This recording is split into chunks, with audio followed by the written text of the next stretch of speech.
성경 말씀 봅니다. 사도행전 20장 24절 말씀 한 절만 참고해서 올립니다. 나의 달려갈 길과 주 예수께 받은 사명, 곧 하나님의 은혜의 복음을 증거한 일을 마치려 하면은 나의 생명을 조금도 귀한 것으로 여기지 아니하노라. 아멘. 오늘 본 말씀 사도행전 20장 24절 말씀, 사도 바울이 자신의 신앙관에 대한 고백의 메시지라고 말할 수 있습니다. 반면에 이 말씀은 오늘날 현 시대적으로 살아가는 우리 믿는 자들의 신앙의 고백이 또한 돼야 되는 줄로 믿습니다. 그리고 하나님의 일을 하는 사역자들과 사명자들에게 주어지는 교훈의 말씀이기도 합니다. 왜 그럴까요? 오늘 말씀을 참고해보면 나의 달려갈 길과 주 예수께 받은 사명, 곧 하나님의 은혜의 복음을 증거하는 일을 마치려 하면은 나의 생명을 조금도 귀한 것으로 여기지 아니하노라 라고 말하고 있기 때문입니다. 그래서 오늘 성경 말씀을 생각해보면서 말씀의 주제는 선택되어 부름을 받은 자의 삶이란 주제를 잡아봤습니다. 오늘 성경 말씀 사도행전 20장 24절의 말씀을 생각하면서 우리에게 생각할 것이 하나 있습니다. 그게 뭘까요? 오늘 말씀의 명제는 현 시대에다가 대칭해 보지 않으면 시대적인 삶의 생활에 부적절한 상태로 현실적인 삶이 될 수밖에 없기 때문입니다. 그러다 보니 대다수가 선택되어 부름받았다고 자화자찬들은 하고 있지만 그래서 복을 받았다고 말합니다. 하지만 평이하기란 철학적인 학문에 매료돼서 대다수가 미성숙한 삶의 삶으로 일관하고 있는 것이 오늘날 현 시대라고 말할 수 있습니다. 오늘날 현 시대 대다수가 그럽니다. 믿는다고 고백합니다. 말씀대로 산다고 합니다. 교회 다닌다고 합니다. 예배 드린다고 합니다. 직분자가 되었다고 말합니다. 그러면서 자기들은 부름받아 선택된 하나님의 사람들이라고 말을 하죠. 그런데 문제가 뭘까요? 이러한 대다수의 사람들이 신앙의 삶을 살아가는 것을 보면 하나님의 말씀에 일각한 신앙이 아니라 세상적인 삶에 접목 붙인 신앙의 삶, 더 정확하게 말하면 우리가 예수를 믿기 전에 삶의 생활, 사모니즘 종교 신앙 생활과 접목되어 있다는 것을 말합니다. 이것은 정확하게 말하면 기독신앙의 삶이 아닙니다. 왜 그럴까요? 예수 믿는 기독의 삶은 옛 구성은 벗어버리고 새로운 비전을 다시 말해서 하나님의 말씀이 생활화되고 생활이 말씀화되어졌을 때에 진정한 신앙의 삶이라고 말할 수 있기 때문입니다. 그렇다면 이러한 신앙은 예수를 믿고 교회는 다니고 직분자는 되었을지 모르지만 아직도 미성숙한 초등학문 어린아이 수준에 불과하단 말입니다. 그렇다면 선택되어 부름을 받은 자에게 우리가 생각해 본다면 두 가지로 분류해 볼 수 있는데, 하나는 경이학이란 철학적인 학문을 배워서 직임을 부여받은 자가 있는가 하면, 또 하나는 하나님의 주권적인 섭리에 따라 강압적으로 부름받아서 하나님의 일을 하는 자라고 말할 수 있습니다. 여기에서 진정한 선택되어 부름을 받은 자는 누구일까요? 하나님으로부터 강압적으로 부름을 받아 자신의 일이 아니고 자신의 육신과 자신의 삶의 일이 아니라 사도 바울이 고백한 것처럼 사나 누나 오직 주의 일을 하는 사람을 말해주고 있는 겁니다. 이러한 사실은 믿는다는 말은 똑같고 교회 다니는 것은 똑같고 예배드리고 신앙생활 외적인 모습은 똑같을지 모르지만 실상 따지고 보면 하늘과 땅 차이가 난다고 말할 수 있습니다. 선택되어 부름받았다는 말은 하나님의 일을 할 수 있도록 십자가의 멍에를 하나님이 씌워주신 자를 말합니다. 이에 입각해서 그렇다면 오늘의 말씀 사도행전 20장 24절 사도 바울이 고백하고 우리에게 천명하는 말씀을 한번 생각해 보려고 합니다.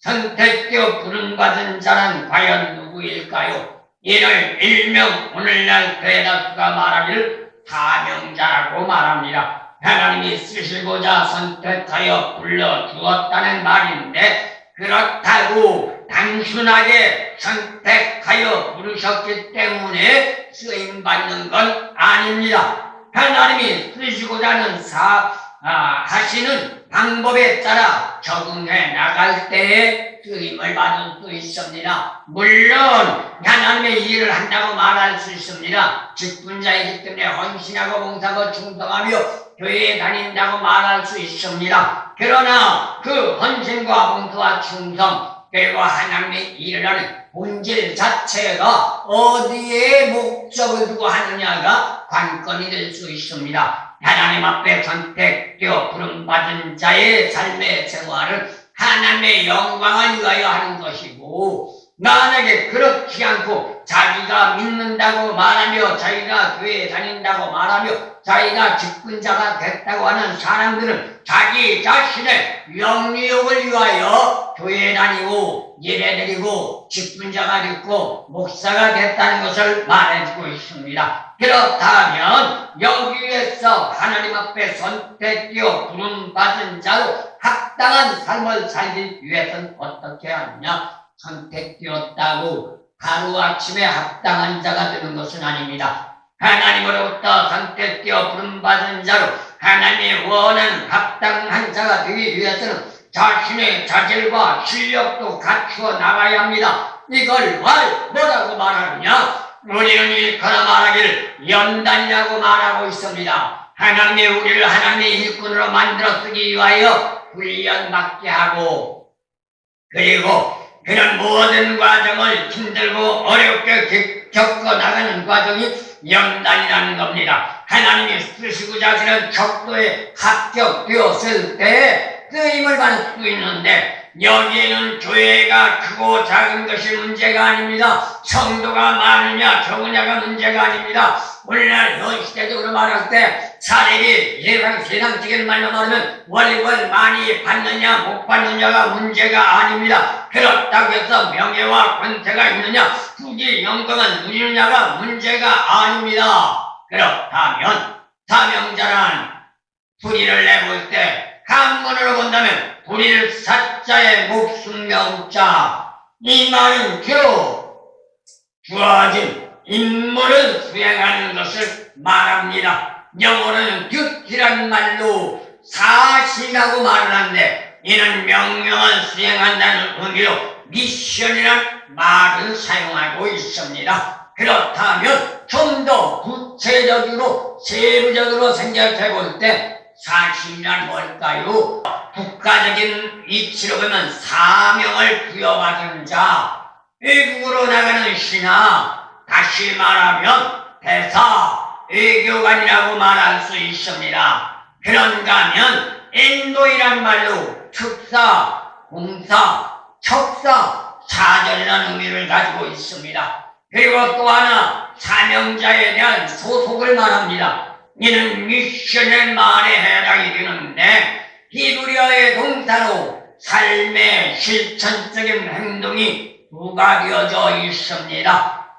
그렇기 때문에 사명자라면 말씀대로 살아야 하고 말씀에 입각한 생활을 해야 하고 이를 정확하게 말하며 말씀이 생활화가 돼야 하고 생활이 말씀화가 되어야 하는데 생활이 말씀화가 되고 생활이 말씀화가 되면 자기 자신의 뜻과 자기의 자신의 생각과 자기의 이해 타산과 자기의 이익을 위해 일하는 것이 아니라 전적으로 하나님의 영광을 위해서 일해 나간다고 말할 수 있는 겁니다. 이거는 목사만이 아닙니다. 직분자만은 아닙니다. 성도들도 마찬가지입니다. 예수를 믿고 구원받아 천국을 가기를 원한다면 내 뜻, 내 방법, 내 생각 속에 살아가는 것이 아니라 하나님의 말씀에 이끌어간 삶이 되어 하나님으로부터 구원의 선물을 받아야만이 천국을 가는 길이 열려지는 줄로 믿습니다. 그렇다면 사명자에 대한 의미가 뭘까요? 사명자에 대한 의미는 책임을 지우다, 책임을 맡다, 명령하다 등의 의미가 부여되는데 여기에는 그 어떤 행동이 따라야 한다는 겁니다. 선택되어진 자는 선택된 자답게 살아야 하고 선택되어진 자는 선택되어진 자의 명령에 준행해서 살아야 한단 말입니다. 그렇다면 우리를 선택해 준 자가 누구고 선택하여 불러서 세워준 자가 누구일까요? 교회에서 직분자가 되었다고 목사가 세워지는 것이 아닙니다. 교회에서 세워진 것이 아닙니다. 하나님이 세워준 직분입니다. 그건 선물입니다. 하나님의 일을 하라고, 하나님의 뜻대로 살라고, 하나님의 영광의 삶을 살라고 불러서 선택해서 세워 택했단 말입니다.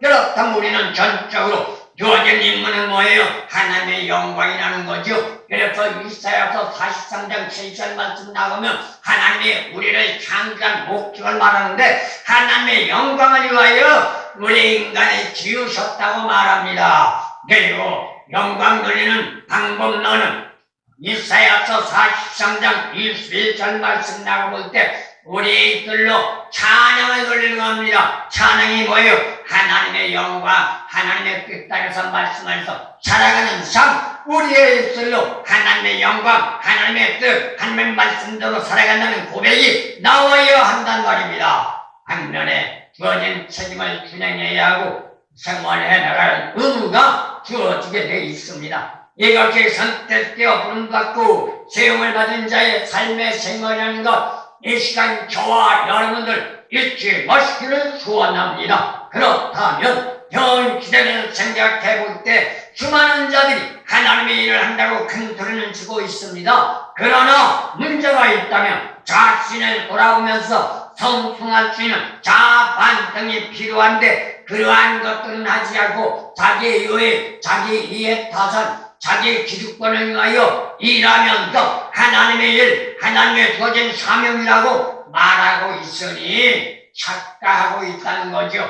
이러한 삶의 생활이 우리가 지금까지 살아왔다면 오늘 본 말씀과 오늘 이 시간을 통하여 우리는 회개하고 하나님 앞에 잘했다 인정받고 착한 종이라 축복받는 저와 여러분들 되어지기를 소원합니다. 그리고 또 한 가지 생각해 볼 수 있는 것은 하나님이 보시는 입장과 우리가 생각하는 입장과 다르다는 겁니다. 그래서 하나님의 역사는 역설적이라는 겁니다.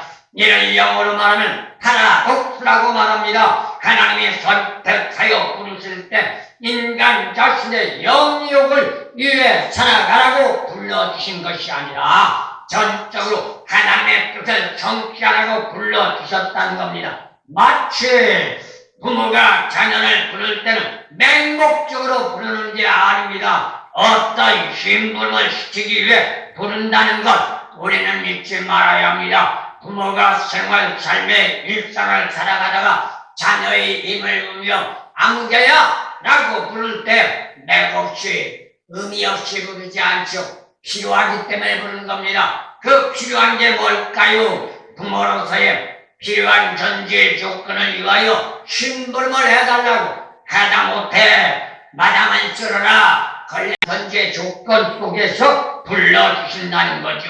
이를 깨닫지 못하고 하나님의 일을 한다면 어떻게 될까요? 마음 하나님의 일을 한다고 말할지 모르지만 인본주의로 전락하면서 육신적인 이해 타산에 매료될 수밖에 없단 말입니다. 심부름을 하는 아이도 마찬가지입니다. 엄마나 아빠가 입을 울며 이러한 일을 해달라고 심부름을 할 때 예 하고 그냥 심부름하는 것이 아니라 어떤 아이는 엄마, 아빠 내가 심부름을 할 건데 심부름값 줘야지 이렇게 말하는 아이도 있단 말입니다. 이게 인본주의란 말입니다. 심부름을 하는데 자기 유익을 위해 사는 겁니다. 자기 이익을 위해 사는 겁니다. 그러나 우리 예수 믿는 그리스도의 삶은 나 자신의 유익과 나 자신의 이익과 나 자신의 기득권을 위한 것이 아니라 전적으로 하나님의 영광, 전적으로 하나님 뜻 안에서 해야 한다는 것 우리는 믿지 마시기를 소원합니다. 그래서 기독 삶이는 인본주의가 아니라 신본주의고 주관적인 삶이 아니라 객관적인 삶이라는 겁니다. 그렇다면 믿기 때문이 아니라 진리에 합당한 삶으로 말과 행동이 동일해야 한다는 겁니다. 여기에는 두 가지가 부여되고 있습니다.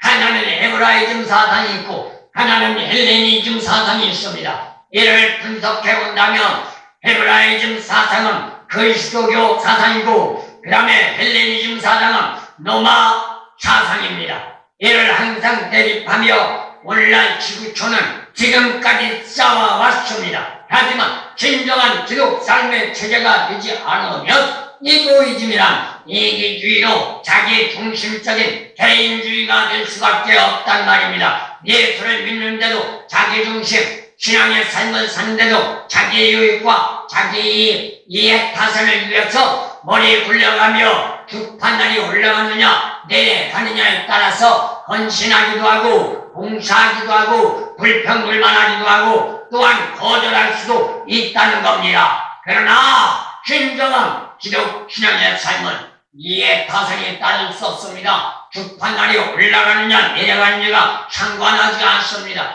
자기의 이익과 기득권을 생각하지 않습니다. 비록 손해가 되더라도 비록 힘이 들더라도 비록 어렵더라도 하나님의 뜻이라면 하나님의 영광이라면 무조건 순종하며 순복할 수 있는 신앙의 삶이 기독교의 삶이라는 것 우리는 잊어서는 안 될 줄로 믿습니다. 그렇다면 왜 이러한 현상이 일어나는 것일까요? 산업사회란 명제가 점점 과대한 전제를 창출해내면서 제2의 과대한 차원 높은 체제로 발돋움하다 보니 유물론주의로 전락해버리고 말았습니다. 만물의 영장이는 인간은 본질적인 근본 원인을 망각해버렸단 말입니다. 그러다 보니 오늘날 현실은 어때요?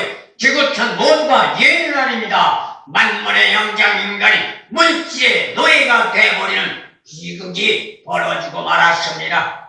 그 결과 컨머셀리즘이란 명리주의로 전락해버리고 말았단 말입니다. 하지만 야세피스트가 말한 것처럼 세상은 폭력의 바다가 되어버렸고 본질적인 문제보다 현실적인 상황 여건에 힘만 있으면 상대방을 적대시하면서 자신보다 약한 자는 소외시키는 사회로 전락된 것이 오늘날 현 시대라고 말할 수 있단 말입니다. 그렇다면 이러한 역사는 어디에서 왔을까요?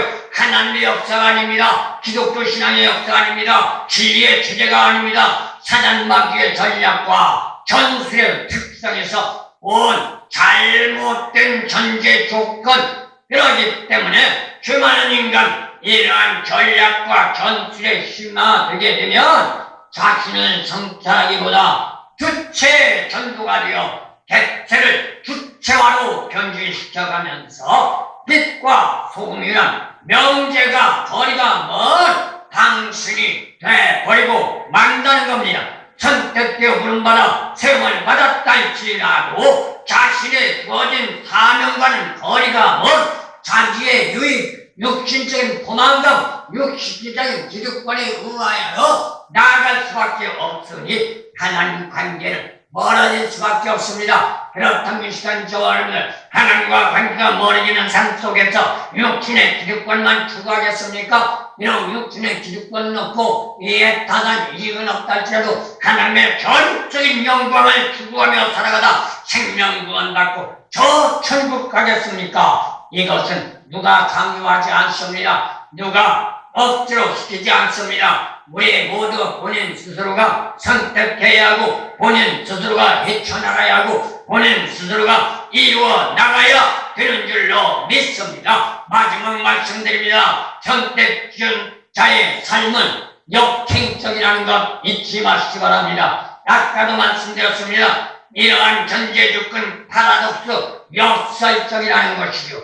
왜일까요? 인간 삶이 아닌 진리의 산으로 나아가야 하기 때문에 믿는 자라면 예수 안의 삶이 되지 않는 한 신앙의 길로 들어갈 수가 없고 하나님 앞에 영광되는 삶이 될 수 없습니다. 그래서 성령을 받으라고 말하는데 왜 성령을 받아야 하느냐? 인간의 죄악된 성정 가지고는 하나님의 말씀대로 살 수 없습니다. 말씀대로 산다고 말은 할 수 있습니다. 교회는 다닐 수 있습니다. 또한 직분자는 될 수가 있습니다. 예배는 드릴 수가 있습니다. 그러나 궁극적인 목적이 전적으로 하나님의 영광이 아닌 자기 이해 타산, 자기 기득권, 자기의 영리욕에 눈이 멀어 말씀을 왜곡시키거나 격길로 나갈 수밖에 없기 때문입니다. 그러나 불같은 성령의 역사심에 도움을 받게 되면 나 자신의 힘과 능력이 아니라 하나님의 역사 속에 도움을 받기 때문에 우리는 부족하고 노력해도 능히 헤쳐나가며 능히 할 수 있으며 능히 이겨나가는 축복의 역사가 나타나는 줄로 믿습니다. 그렇다고 쉬운 건 아닙니다. 힘듭니다. 하지만 부단한 훈련과 연단을 통과하여 우리의 삶의 성향이 개조되어질 때에 전적으로 하나님을 신뢰하고 의지하면서 하나님의 뜻을 따라 나아갈 수 있다는 겁니다. 그래서 야고보서 2장 17절과 4장 17절 말씀 나오면 행함이 없는 믿음은 그 자체가 죽은 것이라고 했고 선을 행할 줄 알면서도 행하지 않는 것은 죄라고 말하고 있는 걸 보게 됩니다. 그렇다면 왜 이러한 현상이 일어나게 되는 것일까요?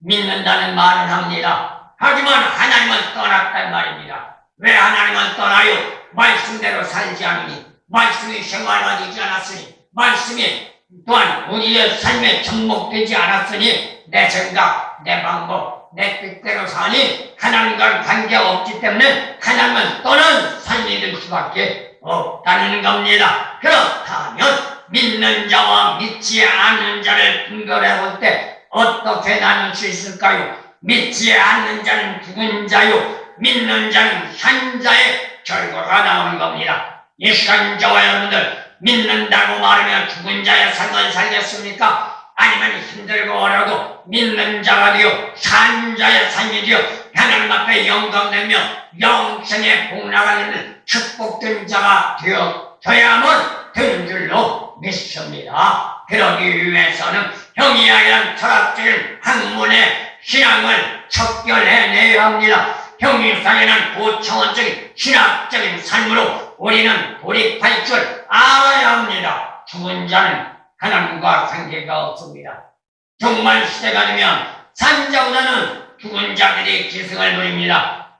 그런데 문제가 뭘까요? 죽은 자들이 산자인 양 설치며 과시하고 자기들을 드러내며 산자를 오히려 멸시 천대하고 핍박한다는 겁니다. 이렇게 되면 정신적인 문제가 둔감해지면서 감성적인 자극에 민감해질 수밖에 없습니다. 그러면 성숙한 인간이 되는 것이 아니라 인간적인 이성을 상실하면서 삶의 질서를 파괴하는 몰상식한 자로 전락한다는 겁니다. 사랑하는 성도 여러분, 우리는 이 시간 거룩한 성령의 아버지 앞에 나와 오늘의 말씀 사도행전 20장 40절 말씀 사도 바울의 신앙의 고백에 입각한 신앙의 산으로 나아가길 원하여 오늘의 말씀을 우리가 참고해 봤습니다. 오늘의 말씀에 입각한 우리의 모든 삶이 되어 사도 바울 같은 신앙의 고백으로 하나님 앞에 영광 돌리며 우리 모두가 축복받고 현시대 구원받는 유지하고 관리하다 말먹는 주님 영접하고 우리 모두가 저 천성 달려간 저와 여러분들 되어지기를 소원합니다.